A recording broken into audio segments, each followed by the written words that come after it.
Hey guys, it's Anthony. Thanks so much for tuning in to another ULEAD video. And in today's video, we're going to be discussing a very important topic that we call quantifiers.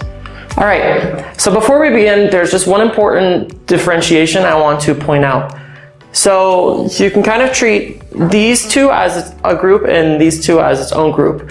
So we're going to use the term little when we're talking about uncountable nouns or when we're discussing amounts of something.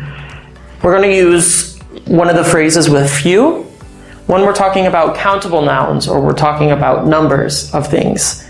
So that's just an important difference to point out before we dive into the video.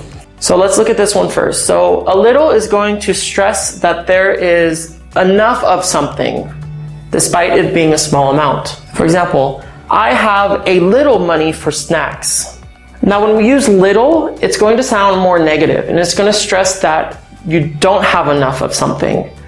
So in this example, we have, she has little time to relax, which is stressing that she doesn't have much time to relax. She doesn't have a lot of free time. Versus the first example, I have a little money for snacks, which is implying sufficiency or implying that there is enough money to purchase something.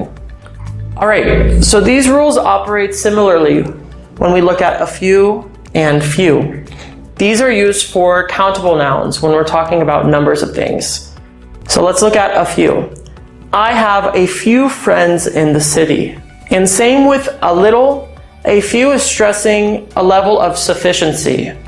And it's not necessarily a negative statement.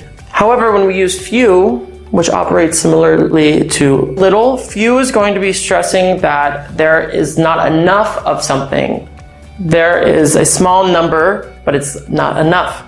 So our example is there are few options left, which is a negative statement because using few here is stressing the lack of options.